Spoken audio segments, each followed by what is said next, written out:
Сайн мэцхан өрхөн үзэгчдээ Гэгээ Монгол подкастын энэ удаагийн дугаар Америкийн нэгдсэн улсын мянганы сорилтын корпорац Монгол Улсын засгийн газрын хамтран хэрэгжүүлж байгаа Улаанбаатар хотын нийт ус хангамжийг нэмэгдүүлэх хөтөлбөрийн хаягдл ус дахин боловсруулах төслийн талаар ярилцах гэж байна. Манай өнөөдрийн зочин хаягдл ус дахин боловсруулах төслийн захирал Мэн сайхан байна. Бидний урилгыг хүлээж авч хүрэлцэн ирсэнд баярлалаа.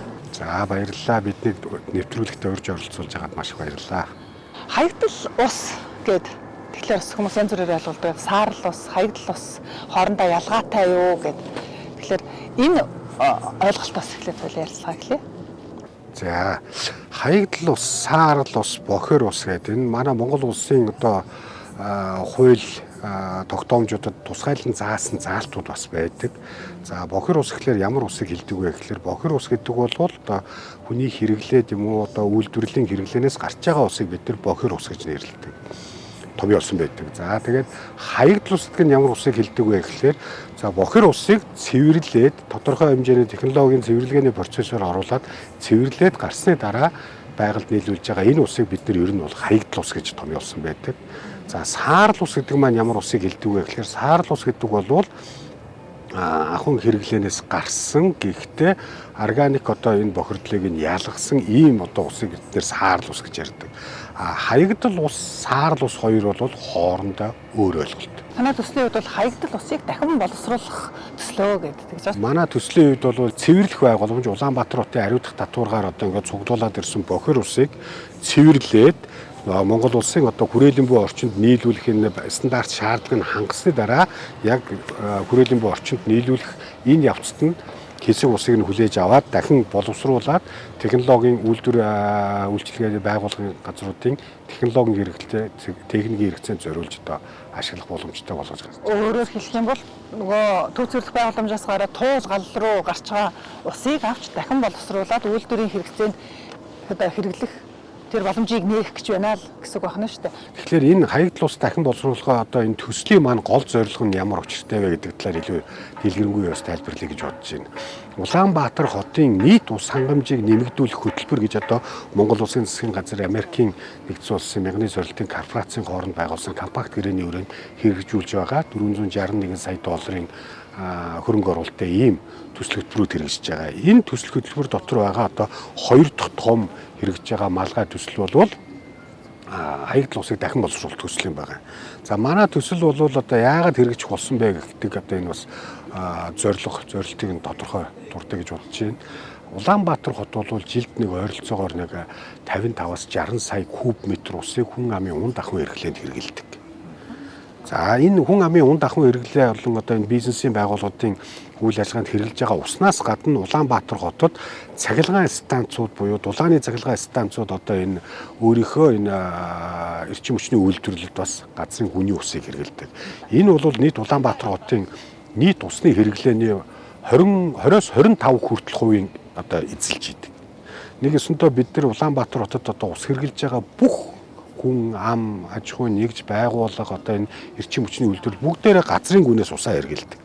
Ингээд бид нар энэ газрын гүний усны нөөцийг одоо бид нар хэмнэх үүднээс нийт одоо энэ ус хангамжийг нэмэгдүүлэх хөтөлбөрийн хүрээнд бид нар ус ихээр хэрэглэдэг энэ үйлдвэрлэлүүдийн усны хэрэглээг дахин боловсруулсан усаар одоо орлуулж хэрэглэх энэ бол манай усны менежментийн одоо бодлого стратегт Монгол Улсын усны менежментийн бодлого стратегтэй их сайн нийцэх зүйл байна гэдэг энэ төслийг бид нар одоо компакт гэрээний хүрээнд хэрэгжүүлж байгаа. За бид нар одоо энэ төслийг хэрэгжүүлснээр Улаанбаатар хотын одоо эрчим хүчний салбарт хэрэгжилж байгаа нийт одоо жилд нэг 20-оос 23 сая куб метр усыг хэрэглэдэг. Энэ нийт усны нэг 80-аас 85% хүртэл хувийг бид нар дахин боловсруулсан энэ усаар орлуулах боломжтой гэж үзэж байгаа. Бид хаягдл ус дахин боловсруулах үйлдвэрийн талбай дээр ирсэн байна. Тэгэхээр үйлдвэр маань одоо баг ашиглалтанд ороход бэлэн болсон байна. Тэгэхээр энэ үйлдвэрийг ямар хугацаанд барьж байгуулав? Энэ үйлдвэр маань хичнээн одоо байгууламжуудтай ямар хүчин чадалтай үйл ажиллагаа явуулах вэ? За манай үйлдвэр бол 2022 оноос ерөнхий барилга угсралтын ажлыг гэрээ байгуулагдаад за тэгээд яг одоо барилга угсралтын ажил бол 2023 оноос идэвхтэй үргэлжлээд өнөөдөр ингээд барилга угсралтын ажил бүрэн тусаад ашиглалтын хөл бэлэн болоод байгаа улсын хурлын зарцуулгаар одоо хүлээгдэж байна.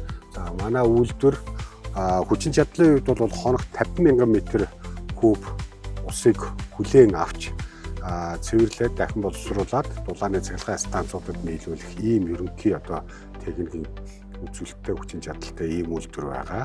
Нийтдээ 11,000 м² талбай дээр 17 барилга байгууламж баригдсан. Энэ 17 барилга байгууламжаас 9 барилга байгууламж нь яг технологийн процесстэй холбоотой барилга байгууламж, за 8 барилга байгууламж бол бусад үйлчилгээний чиглэлийн ийм барилга байгууламжууд байгаа. Хаягдл усыг энэ боловсруулах технологийн хувьд те Монгол улсад энэ том үйлдвэр манай шинэ дэвшил, шинэ технологи нэвтрүүлж байгаа юм. За манай үйлдвэр бол ерөнхийдөө төв цэвэрлэх байгууламжаас цэвэрлээд гараад ирсэн байгальд нийлүүлж байгаа усыг аваад дулааны цахилгаан станцуудын хэрэгцээ техникийн шаардлагад нийцүүлж ингэж цэвэрлээд тэгээд дулааны цахилгаан станцуудын техникийн хэрэглээнд нийлүүлэх ийм үндсэн гол зорилготой үйлдвэр. Төв цэвэрлэх байгууламжаас ингэж ус орж ирж байна тий. Тий. За энэ төв цэвэрлэх байгууламжаас гарч байгаа нөгөө байгальд нийлүүлж байгаа хүрээлэн байгаа орчинд нийлүүлж байгаа ус. Энэ ус бол Монгол улсын МНС 49-43 2015 гэдэг чанарын шаардлагын үзүүлэлтийг хангасан ийм ус гарч байгаа. За тэгээд энэ гарч байгаа энэ хоногт 250,000 м³ хүртэлх хэмжээтэй ус төв цэвэрлэх байгууламжаас гарах ийм төв цэвэрлэх байгууламжийн хүчин чадалтай байгаа. За тэгээд энэ хүчин чадлын 5-1 буюу 20 орчим буюуг нь бид нар дахин боловсруулад станцуудад хоногийн 50,000 м³ усаа өгнө. За манай яг ус хүлээж авч байгаа цэг маань бол энд байна. За тэгээд эндээс яг усаа бид нар аваад энэ ноцоо станц руу дамжуулж байгаа. За энэ усууд яг стандартаар хангаж байгаа юу? Өнөөдрийн байдлаар энэ ус чанарын стандарт хангаж байгаа. Аха. Одоо ингээ харахад бол жоохон булангартай дус харагдаж байна тий. Одоо ингээ үйлдвэрт ингээ цэвэрлэгдээд ингээ гарахад бол нэг тунгалаг яг л карантаас бидний гардаг устай яг ижил харахад бол өнгөхгүй тунгалаг өнөргүй ийм л усах гарна. Одоо үйлдвэрлэл ингээ явахад бас өндөр технологиг ашиглаад өндөр стандартад нийцсэн ус цэвэрлүүлээд нийлүүлнэ гэдэг. Тэгэхээр энд стандартын тухай асуул ярих гэдэг юм л да тий. Дулааны төв цэвэрлэх байгууламжаас хүлээж авч байгаа усны стандарт гэж тавих уу тий энэ стандартыг өнөөдөр манай нөхцөлд ингээ хангаж чадж байгаа юу хангахын төлөө ямар нэгэн үйл ажиллагаа төслийн хүрээнд явуулж байгаа юу за үйлдвэр маань усаа дахин боловсруулад гаргалаа гарч байгаа ус маань бас цахилгаан станц дээр очиход цахилгаан станц маань бас ямар түвшний ямар стандартын усыг шаарддаг вэ тэр стандартуудыг хангах ажил хангах нөхцөл байдал яаж бүрдэж байгаа вэ? Энэ стандарт бол бидэнд байгаа зайлшгүй байх ёстой асуудал. За ер нь Монгол улсад ямар стандартуудыг дагаж мөрдөж энэ үйл ажиллагаа явагддаг вэ гэхээр нэгдүгürt Монгол улсын ариутгах татваргын сүлжээнд нийлүүлж байгаа энэ бохир уснууд байгаа. Хүн амын хэрэглээс гарч байгаа бохир ус болон үйлдвэр эдийн засгийн үйл ажиллагаанаас гарч ирж байгаа бохир ус байгаа. Энэ усыг төв цэвэрлэх байгууламжид хүлээж авах юм ариутгах татваргад нийлүүлэхтэй энэ бохирдуулагч бүх энэ иргэн хувийн аж ахуйн нэгжүүд бол МНС 65 61 2024 гэдэг ийм стандартыг дагаж мөрдөх ёстой. Энэ стандартын шаардлага хангасан ийм бохир усыг төв цэвэрлэх байгууламжид нийлүүлэх ёстой. За энэ өөрсдийнх нь үйл ажиллагааны технологийн үйл ажиллагаанаас гарч байгаа энэ усыг аж ахуйн нэгжүүд болон энэ хэрэглэгчид тодорхой төвшөнд хүртэл урьдчилсан цэвэрлэгээ хийгээд дараад нь төв цэвэрлэх байгууламжид нийлүүлэх ёстой байдаг стандартаараа. За төв цэвэрлэх байгууламж маань энэ усыг хүлээж аваад өөрсдийнхөө технологийн дагуу цэвэрлэгээний ажлыг хийгээд за тэгээд байгаль хүрээлэн буй орчинд нийлүүлэхдээ Монгол улсын МНС 49-43 2015 гэдэг стандартыг хангасан ийм усыг бид нар байгаль орчинд нийлүүлэх ёстой. Жишээл дуулгалд нийлүүлэх ёстой гэсэн үг. Усны ноцоо станц 1 гэдэг ийм байгууламж дотор орж ирээд байна. За манай ноцоо станц 1 бол сая орж ирж байгаа усыг энэ 3 том ноцоосоор энэ хөдөлгөөн бие реактор руу эхний ээлжинд дамжуулах ийм үйл ажиллагааг хийж гүйцэтгэдэг. За энэ ноцоос шахуургууд бол хоногт цагт 1000 куб/м ус шахах хүчин чадалтай ингээд 3 шахуурга байна. За үйлдвэрийн хувьд бол ирээдүйд өргөдөх боломжийг хангаад энэ ингээд дараагийн 3 ноцоосыг байрлуулах энэ боломжийг хангаад ингээд өргөдөх боломжтойгоор хийсэн байгаа. Энэ 3 ноцоос яг орж ирж байгаа усыг эндээ шууд дамжуулаад хөдөлгөөн бие реактор руу ингээд тасралтгүй дамжуулах ийм л үүрэгтэй ийм процесс шүү. Хамгийн эхний процессын үйл ажиллагаа энд явагдаж байгаа. Сая төв зөвлөхөөс орж иж байгаа саяны ус одоо энэ рүү орж ирээд энд ингээд шахагдаад Энэ шахагдаад энэ одоо дамжлагаас ахуулаад одоо 2 дугаар ноцоос дараагийн өрх станц хүртэлх энэ бүх үйл ажиллагаа ус өөрийнхөө урсгалаараа хүндийн хүчний урсгалаараа цаашаа одоо ингээд явж байгаа ийм технологийн одоо за хөдөлгөөнд биореактор гэдэг энэ барилга байгууламж байна. Хүлээж авсан усыг за одоо агаараар хүчил төрөгчөөр одоо баяжуулаад за энэ дотор одоо нөгөө бичил организм гэж яриад байгаа. Биологийн цэвэрлэгээ яг энэ дотор явагдана. Ерөнхийдөө цэвэрлэгээний 3 үндсэн дамжлага байгаа. За нэгдүгээрт нь орж ирээд одоо биологийн цэвэрлэгээ байгаа. За биологийн цэвэрлэгээ энд хийгдэж дуусны дараад нь одоо химийн цэвэрлэгээ байгаа. За тэгээд химийн цэвэрлэгээний дараа одоо яг одоо элс нүүрс антрацитээр дамжих одоо тэр нарийн ширхэг шүүлтүүрээр дамжиж одоо шүүлтүүрээр цэвэрлэгдээ тэгээд дараа нь халдвар өгж үлгэж байгаа. Үндсэндээ 4 үйл ажиллагаа. Технологийн гормын 4 үйл ажиллагаа дамжиж явна. За бид тэр дотгошоо ороод дотроо одоо ямар үйл ажиллагаа явуулах ямар процесс явах талаар танилцъя да. За.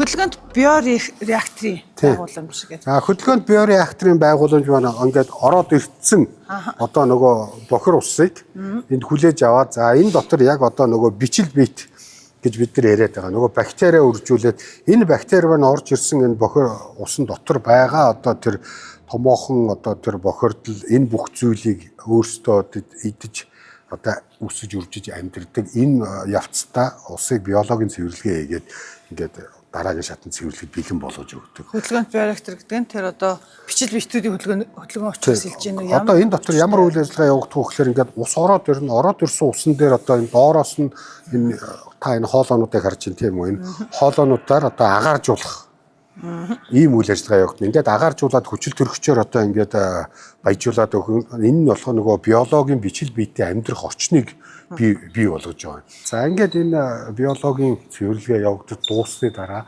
энд бидний одоо хэлж нэрлэж байгаа одоо coagulation буюу одоо бүлэгнүүлэх процесс. Энэ дараагийн процесс байгаа. За бүлэгнүүлнэ гэхээр яа гэсэн үг? Саяны одоо цэвэрлэгээн дээр гараад ирсэн нөгөө бичил биетээр цэвэрлээд гараад ирсэн энэ бодисыг одоо усыг энэ маань дотроо одоо ингээд янз бүрийн одоо тодорхой хэмжээний бохирдолтой бас дээр нь одоо ийм тунц болох ийм одоо хатуу биетүүдтэй ингээд байж байгаа. За тэгээд тэр бодисыг хооронд нь барьцалдуулах тодорхой одоо байдлаар ингээд өөрийнх нь жинг нэмэгдүүлэх ийм процесс явагдана. Тэгээд энэ одоо нөгөө усан дотор байгаа одоо энэ биетүүд маань өөрөө хоорондоо барьцалдаад бүлэгнээд илүү том одоо өөрийн жинг масстай болоод за энэнийхэн дараа бүлэгнүүлсний дараа бид нар лавсжуулах гэж одоо хэлээд байгаа. Энэ фолликуляц гэдэг ийм үйл ажиллагаа явагдана. Энэ фолликуляц нь юу вэ гэхлээр ерөөсөө энэ одоо coagulation хийсний дараах одоо тэр бүлгнүүлсэн биетүүд маань доошоо усныхаа гүн рүү одоо тунж орох ийм үйл ажиллагаа. За тэгээд энэ тунсан одоо энэ лаг гэж одоо гарч үсэж байгаа энэ одоо бохирдлыг нь бид тунгааж аваад цаашаа ус маань тунгаагаад одоо шингэн байхаар цаашаа дараагийн процессын зөвлөлийн үйл ажиллагаанд орох юм. За энэ бол яг одоо химийн одоо бодис орж ирээд химийн бодисыг одоо хутгаад химийн бодисыг хутгах шахуурга маань энэ байна. За энд бол одоо бидний ламела тунгаагуур гэж яриад байгаа налуу үед ламела тунгаагуур гэж байгаа. За нөгөө бүлгнүүлсэн нөгөө одоо лавсчулсан ус маань энэ технологийн хэсэгт орж ирэхлээр энэ дээр ингээд налуу үедээ ийм тунгаагууруудаар ус маань дамжиж өнгөрөхдөө нөгөө хүнд биетүүдэд доош нь буулгаж тунаад тэгээд бохир одоо тэр лаг гэж бидний эсэд хилээд байгаа эсрэг доотлолт нь шүүж богнуулж аваад за тэр доор байгаа шугамар дамжуулаад лаг шах хэсэг рүү яваад өгнө. Шингэн ус маань цаашаага дамжаад дараагийн шатны шүүлтүүрийн хэсэг рүү явж байгаа. Ламела тунгаагуур бол Монгол улсад анх удаага одоо манай энэ үйлдвэр дээр яг ийм байдлаар ашиглагдаж байгаа ийм технологи байна. Тунгаагуураар ороод ерөнхийдөө одоо нөгөө хатуу бодисоос салсан яг шингэн одоо усыг эцсийн дамжлага руу дамжуулахад одоо энэ ширхэг шүүлтүүрээр одоо яг эцсийн механик шүүлтүүрийн үйл ажиллагаа энэ байгууллага. Элсэн шүүр гэсэн үг. Тий, элс антрацистаар шүүр. Ламела тунгаагаар дамжаад орж ирж байгаа хоолой маань одоо тэр байна. За. За тэгээд энэ хоолоогоо орж байгаа ус маань 6 ширхэг одоо яг ширхэг шүүлтүүр байх одоо энэ хэсэг дээр ороод энд одоо ус маань өөрөө механикийн шүүлтүүрийн цэвэрлэгээний үйл ажиллагаагаар гараад энэ 6 тасалгаатай энэ одоо ус шүүх механик одоо шүүлтүүрийн хэсгээр дамжаад энд одоо юу авах вэ гэхээр их нарийн ширхэгтэй элс антрацит элсэн шүүр ийм одоо нөгөө шүүлт механик процесс явагдаад ингээд дараагийн шат руу шилжчихэ. Нарийн ширхэгтэй элсгэлэр элс тус ялгаатай байна уу? Элсэн тий.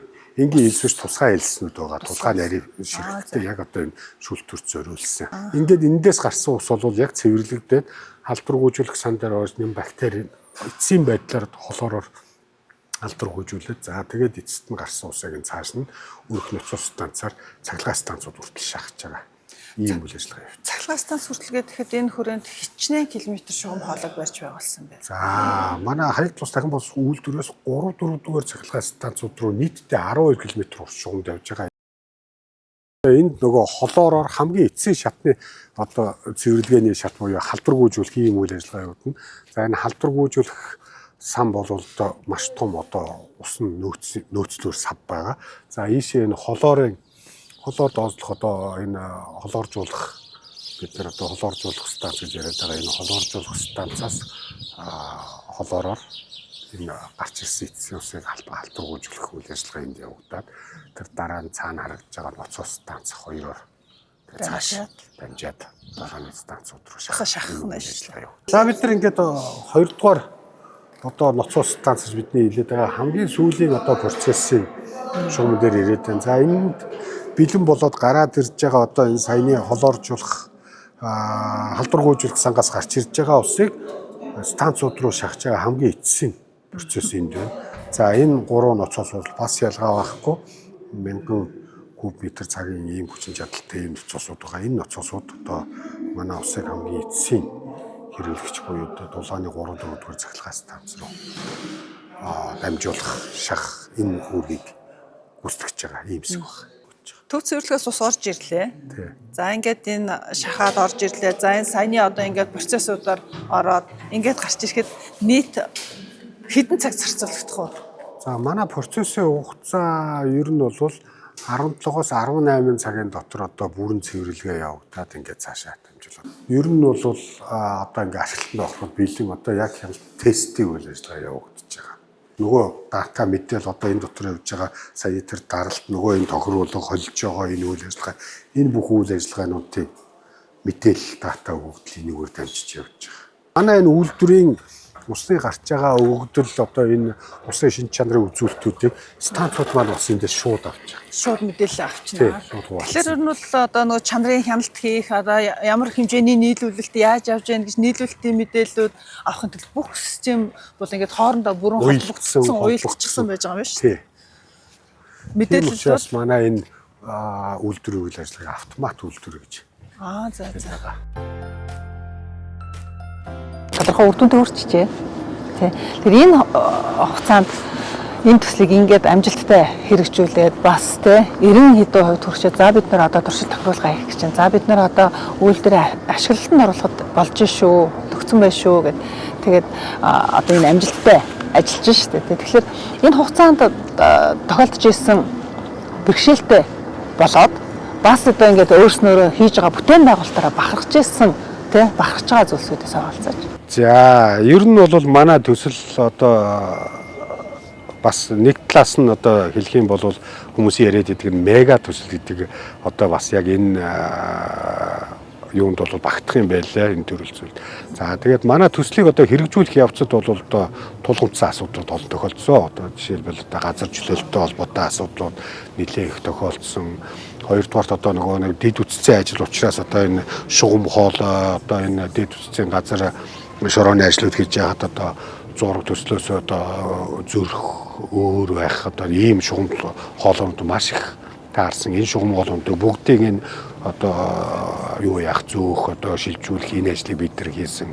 3-дугаарт яг одоо төсөл хөтөлбөр хэрэгжиж байхад хамгийн чухал үйл ажиллагаа бол одоо бид нар төсөл хөтөлбөрийн эцсийн үр дүнд нөгөө хүлээж авах усаа одоо төв цэвэрлэх байгууламжаас хүлээж авах гэтэл усны маань чанар бидний хүсэж байгаа тэр техникийн шаардлагыг хангахгүй нэг том асуудал байна. За яагаад энэ асуудал одоо ингээд тулгымцсан асуудал болоод уурч байгаа гэхлээр манай төв цэвэрлэх байгууламж руу ирж байгаа одоо нөгөө миний өмнө хэлсэн ариут татваргаар ирж байгаа аж ахуй нэгж одоо энэ бохирдуулагч өрх айл өрхүүдээс ирж байгаа ус маань чанарын шаардлага хангахгүй одоо тэр 65 61 гэдэг стандартын шаардлага хангахгүй өндөр бохирдолтой ирж байгаа услоод төв цэвэрлэх байгууламжаас гарч байгаа цэвэрлээд гарч байгаа ус маань бидний хүссэн шаардж байгаа тэр хэмжээнд бас хүртэл цэвэрлэгдэж чадахгүй байна. Ялангуяа одоо аммоны азот гэдэг яг энэ үзүүлэлтийн үед бол байх ёстой техникийн үзүүлэлтээс 4-6 дахин өндөр бохирдолтой гарч ирээд. Тэр ханаас гарч ирэх? За тэр бол ерөнхийдөө орж ирж байгаа усны чанараас ихэнх хамаарж байгаа. За тэр ер нь гол одоо нөгөө үндсэн бохирдуулагч бол энэ хүнсний үйлдвэрүүд, хүнсний одоо энэ боловсруулах үйлдвэрүүдээс гарч ирж байгаа уснаас шалтгаалж байгаа гэдэг ийм одоо дүгнэлт гарсан байдаг юм байна лээ. Бахархалтай зүйл. За бахархалтай зүйл гэдэг бол одоо бид нар анх удаага Монгол улсад одоо энэ дахин боловсруулах ийм үйлдвэрлэлийн хэмжээний томоохон одоо энэ бүтээн байгуулалтын төслийг хэрэгжүүлээд эцсийн одоо үр дүнг үзэх гээд ингээд сууж байна. Энэ бол цаашдаа Монгол улсын маань одоо би дөрөнд дурдж хэлсэн Улаанбаатар хотын иргэд ард иргэдийн маань гүний усны одоо нөөцийг хамгаалах зөв зохистой ашиглахад хамгийн том одоо чухал өрнөлөө үзүүлэх ийм л төсөл юм болж байгаа юм. За бид ямар ч байсан өөрсдийнхөө одоо энэ хэрэгжүүлж байгаа төслийг бид нар бас төлөвлөсөн хугацаанд өөрсдийнхөө одоо анхны төлөвлөсөн төсөвтөө багтаагаад тэгээд одоо технологийнхоо сонгосон гормын дагуу одоо амжилттай чанартай хийж гүйцэтгэлээ гэж ингэж бид нар одоо дүгнж үзэж байгаа. За манай одоо энэ юу нэ төслийн одоо хэрэгжүүлэхэд захиалагчийн хяналтыг тавьж ажиллаж байгаа байгууллага гүйцэтгэгч маань бол Америкийн нэгдсэн улсын Tetra Tech гэдэг ийм компани ажиллаж байгаа. За бид энэ төслийг хэрэгжүүлэхдээ бол олон улсад хэрэгэлдэг FIDIC-ийн одоо гэрээ, FIDIC-ийн инженерийн гэрээ гэдэг ийм гэрээний нөхцөлийн дагуу хэрэгжүүлж байгаа. Энэ бол одоо Монгол улсад бас шинээр нэвтрүүлж байгаа ийм туршлага байгаа. Тэгэхээр энэ гэрээний хүрээнд бид нар бас одоо Монголын дотоодын гүйцэтгэгчд болон гадаадын одоо олон улсын байгууллагууд хамтарч одоо энэ мега төслийг хэрэгжүүлж амжилттай хэрэгжүүлж дуусч байна. Манай төслийн бас нэг онцлог зүйл маань юу вэ гэхээр одоо бид нэр манай дамжуулах шугам хоол сонсголонгийн одоо замтай огтцож байгаа. За тэгээд сонсголонгийн зам хэр их ачаалттай ямар их одоо чухал зам бэ гэдэг одоо манай үзэгчид бол маш сайн мэдж байгаа баха. За бид нар тэгээд одоо энэ төслийг хэрэгжүүлэхдээ аль болох одоо энэ олон нийтийн одоо энэ үйл ажиллагаа, за энэ бизнесийн үйл ажиллагааг баг одоо нөгөө саад учруулах байдлаар одоо хийж гүйцэтгэхээр бүх үйл ажиллагаагаа зохицуулж ингэж төлөвлөж ажилладаг. За тэрний нэг хэсэг маань юу вэ гэхээр сонсголонгийн замыг бид хаахгүйгээр сонсголонгийн замын доогоорх одоо энэ шугам зөвлөгөөний ажлыг бид төлөвлөж ингэж хийж хэрэгжүүлсэн. Энэ бол одоо Монголд бас өмнө хэрэгжиж байгаагүй ийм зүйл болсон. За сонсголонгийн одоо энэ хүнд даацсан одоо энэ хөдөлгөөн ихтэй замыг бид нар одоо хаалгүйгээр доогуур нь бид нар шугам хоолоогоо хийж гаргасан. За энэ шугам хоолой одоо сүүлгээний ажлын явцыг харуулсан ийм зураг байна. Энэ бол 2024 оны 8 дугаар сард одоо ингээд бид нар энэ ажлыг хийж гүйцэтгсэн юм байна. Хэдэн сүүлгээ хийсэн бэ? За манай ер нь бол манай төслийн хүрээнд нийтдээ одоо 6 сүүлгээний ажил одоо төлөвлөгдсөн. За тэгээд энэ сонсголонгийн замын одоо сүүлгээний ажил бол хамгийн том нь байсан. За сүүлгээний ажлын одоо нийт одоо урт бол 83 м байсан. За 1600 мм-ийн диаметртэй ийм хологи зам дугаар сүүлж гаргасан. Одоо хамгийн их ус хэрэглэдэг энэ үйлдвэрлэлийн технологид дахин боловсруулсан усыг хэрэглэхэр боллоо гэдэг маань бас нэг талдаа Улаанбаатар хотын ус хангамжийн бүтцэд ингээд томоохон өөрчлөлт орж ийн гэж харж болохоор юм л да. Өмнө нь ингээд гүний цэвэр усаа хэрэглэдэг байсан бол одоо дахин боловсруулсан ус хэрэглэдэг болох чинь тэгэхээр энэ тэг бүтцийн өөрчлөлтөд аль хэр бэлэн байна вэ?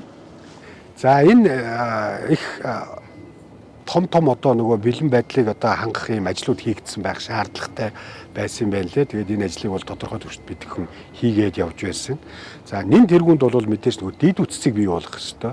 За бид тэр энэ хаягдл усаа боловсруулах үйлдвэрээ байгуулчлаа. Энэ үйлдвэрээсээ бид нар одоо дараагийн хэрэглэгч хүртэл одоо энэ усыг дамжуулах, энэ дараагийн дамжуулах шугам хоолойн дэд үтцийг бий болгоно.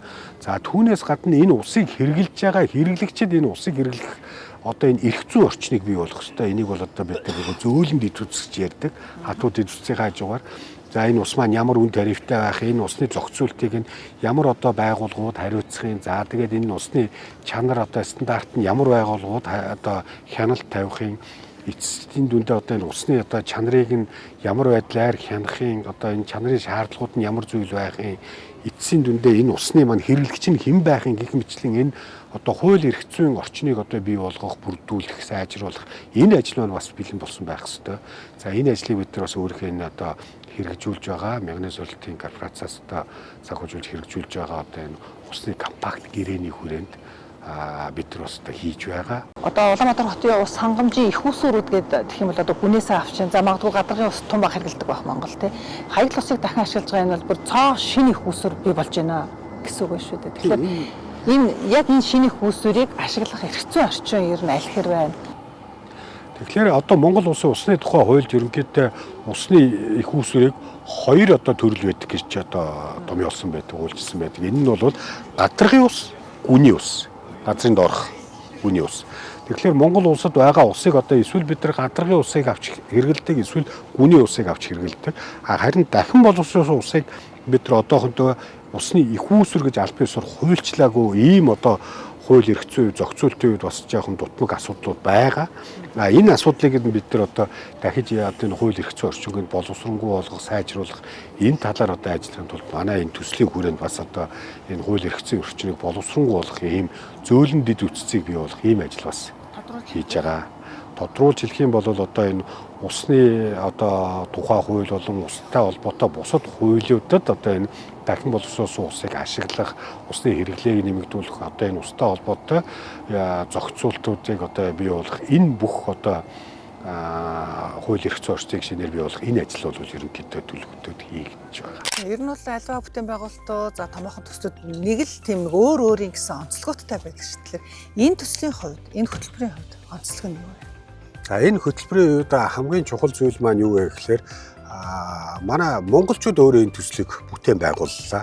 Эхнээс нь ахвала дуустал бүтээн байгууллаа. За харин зураг төсөл болон яг процесс одоо тооцоол, томрог төхөөрөмж энэ бүх зүйл бол одоо гадаадын өндөр хөгжилтэй одоо энэ чиглэлээр мэрэгсэн одоо мэрэгжлийн байгууллагууд болон мэрэгсэн мэрэгжилтнүүдтэй хамтарч ажиллалаа. Яг энэ төслийн санхүүжилтийг бол энэ компакт гэрээний хүрээнд Монгол улсын засгийн газар дангаараа одоо бүрэн санхүүжүүлж байгаа. Ингээд Америк Монголын хамтарсан төсөл болгож яг Монголын талын санхүүжилтээр бий болж байгаа ийм төсөл юм байна. Энэ бол одоо Монголын ард түмний татвар төлөгчдийн одоо хөрөнгөөр одоо Монголын ирээдүйн хойч үедээ Улаанбаатар очуудын одоо ундахан усыг одоо цааш усны нөөцийг нэмэгдүүлэх талаар хийж байгаа ийм том үйл хэрэг болж байгаа.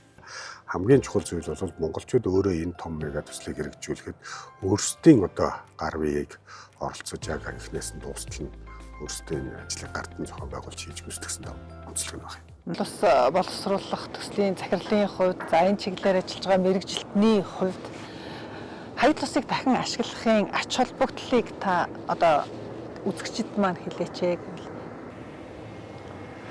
За хаягдл ус бид нар бас нөгөө хаягдл ус гэхээсээ илүүтэйгээр бид нар дахин ашиглах цэвэрлсэн ус гэж ярьж байгаа.